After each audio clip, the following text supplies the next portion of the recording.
আমরা স্বচ্ছতার ভিত্তিতে সারা দেশে জুয়েলারি বিজনেস করতে চাই। প্রেসিডেন্ট সাহেব আছে, উনি পরিষ্কারভাবে বলেছেন যে আমাদের পুরনো একটা দুর্নাম যেটা যে স্বর্ণকাররা মায়ের নাকের সোনাও চুরি করে, সেই জিনিসটা থেকে আমরা বের হয়ে আসতে চাই। এক সময় যাই থাকুক না কেন, এখন আমরা শুদ্ধভাবে সঠিকভাবে বিজনেস করতে চাই। বিএফআইও যে রিপোর্টটা একটু অ্যানালাইসিস করেন, $22 বিলিয়ন বছরে গভর্নমেন্টের ট্যারিফ হারাচ্ছে, এর বিনিময়ে 10,000 কোটি টাকা গভর্নমেন্ট আপনার ভ্যাট থেকে বঞ্চিত হচ্ছে। আমরা বারবার বলে আসছি, বাজুস থেকে আমরা স্বচ্ছতার ভিত্তিতে সারা দেশে জুয়েলারি বিজনেস করতে চাই।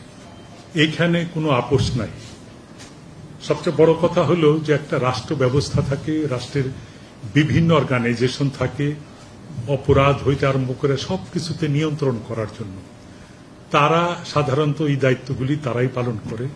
বাজুস সেখানে সহযোগিতা করবে, যেইটুকু বাজুসের ক্ষমতার মধ্যে আছে সেইগুলি করবে। কিন্তু বাজুস কখনো বলে নাই যে একজন চোরা চালানিকে বা খারাপ কাজ করার লোকদেরকে প্রোটেকশন দেবে, এইরকম কিন্তু কখনো বাজুস বলে না, করে না। এছাড়া আমাদের 2-3 বছর ধরে আমাদের যে নতুন প্রেসিডেন্ট সাহেব আছে, উনি পরিষ্কারভাবে বলেছেন যে আমাদের পুরনো একটা দুর্নাম যেটা যে স্বর্ণকাররা মায়ের নাকের সোনাও চুরি করে, সেই জিনিসটা থেকে আমরা বের হয়ে আসতে চাই। এক সময় যাই থাকুক না কেন, এখন আমরা শুদ্ধভাবে সঠিকভাবে বিজনেস করতে চাই। এখানে যমুনা টেলিভিশনের ভাই যেই কথাটা বললেন যে কারা সাহস যোগায়, ওনার একটা প্রশ্ন ছিল, কারা সাহস যোগায়, এই জিনিসটা তো আমাদের বাজুসের কমিটি কখনো আইডেন্টিফাই করতে পারে না। আপনি দেখেন সম্প্রতি একটা টেলিভিশনে অনলাইনে, প্রথম আলোর অনলাইনে 30/5/2024 আপনাদের সিনিয়র সাংবাদিক মঞ্জুরুল আহসান বুলবুল একটা চমৎকার রিপোর্ট করেছে। সেই রিপোর্টগুলি 10টা সে কারণ দেখাইয়েছেন এখানে। তার ভিতরে দেখা যাচ্ছে যে শুধুমাত্র চুয়াডাঙ্গা, ঝিনাইদহ, এইখানে হলো সোনার বাজার, কি সোনার হাট বাজার, এইখানে সেই রিপোর্টটা আপনারা দেখেছেন। এবং উনি কতগুলি কথাও বলেছেন এখানে আপনাদের সাংবাদিকদের উদ্দেশ্যে, যে আমরা ওই যে চুয়াডাঙ্গায় 68 স্বর্ণের বার সহচুরা কারবারির লাশ উদ্ধার, এইগুলি ছাড়াও দেখেন আর একটা জিনিস বলছে যে আপনাদের সাংবাদিকদের কথা বলছেন, যেহেতু উনি সিনিয়র সাংবাদিক, উনি একটা বলছেন যে আপনাদের সংবাদ কর্মীরা যারা অনেক সময় সাহস পান না, অনেক কিছু বুঝেন, জানেন, তারপরে এগিয়ে যেতে পান না, কিসের প্রভাবে, কেন সেই রকম প্রভাবটা আসে, এমন কথাটাই কিন্তু উনি এখানে বলছেন যে আমাদের কোন সংবাদ মাধ্যম এ নিয়ে অনুসন্ধানী প্রতিবেদন করার তাড়না অনুভব করেন না কেন। হ্যাঁ, একটু পরিশ্রম হবে, এপারে ওপারে যাতায়াতের অর্থ লাগবে, এই কাজ করার জন্য দেশে যোগ্য সাংবাদিক নেই, এমনটি আমি বিশ্বাস করি না। উনি আপনাদেরই বড় ভাই বা সাংবাদিক নেতা ছিলেন। এখন এই সমস্ত কাজগুলিকে আমরা সবসময়ের জন্যই আপনাদেরও সহযোগিতা করতে চাই। তথ্য যেটুকু আমরা জানি সেইটুকু দিব।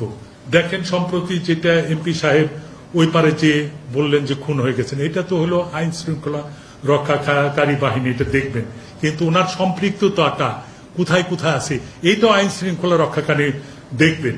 কিন্তু সবচেয়ে বড় জিনিস হলো দেখেন এয়ারপোর্ট দিয়ে এত গোল্ড আসে, সেই গোল্ডগুলির ক্যারিয়াররা ধরা পড়ে, কিন্তু তার মূল হুতা ধরা পড়ে না।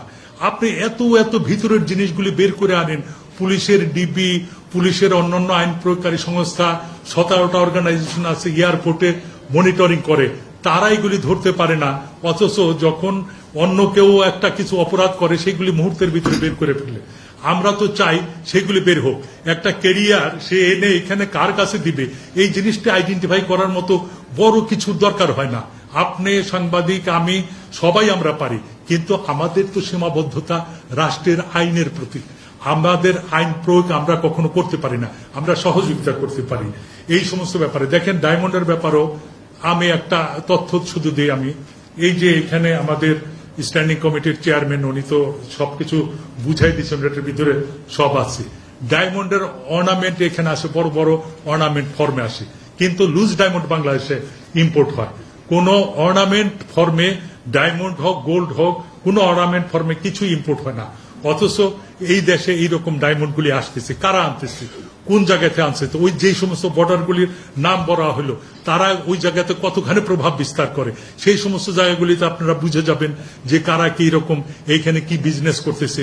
ডায়মন্ডের জন্য এখানে কিন্তু কোনো সার্টিফিকেট ইস্যু করা হয় না। ম্যাক্সিমাম অনেক কাজ আছে ফেক ডায়মন্ড, এরা বলে দেয় নিজস্ব কিছু সার্টিফিকেট তৈরি করে সেইগুলো দিচ্ছে।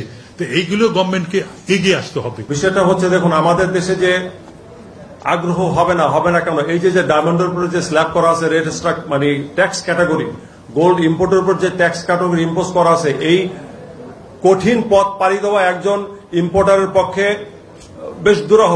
সেই হিসাবে আপনি স্মাগলিং করে যদি নিয়ে আসে বা ব্যাগেজুলের আন্ডারে 4000 টাকা ট্যাক্স দিয়ে নিয়ে আসে, অতি সহজ পন্থায় সে নিয়ে আসতে পারে। এইটা হচ্ছে প্রধান আগ্রহের জায়গা। আর বিশেষ করে বলবো যে এই যে আরেকজনে প্রশ্ন করেছেন নজরে কেন আসে না, নজরে অবশ্যই এসেছে গভর্নমেন্টের। আপনি বিএফআইওর যদি রিপোর্টটা একটু অ্যানালাইসিস করেন, $22 বিলিয়ন বছরে গভর্নমেন্টের ট্যারিফ হারাচ্ছে, এর বিনিময়ে 10,000 কোটি টাকা গভর্নমেন্ট আপনার ভ্যাট থেকে বঞ্চিত হচ্ছে।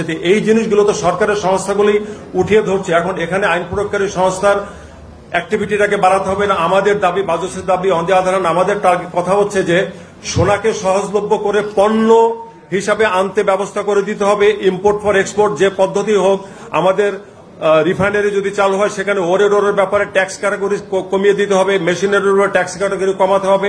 এই জিনিসগুলোকে যদি গভর্নমেন্ট সামনে নিয়ে আসতে পারে, এই দেশে ইনভেস্ট বাড়বে, ফরেন ইনভেস্টার হবে, লোকাল ইনভেস্টাররাও এখানে উদ্বুদ্ধ হবে। এই বিষয়গুলোকে মাথায় রেখে আগাতে হবে, এটি হচ্ছে মূল কারণ।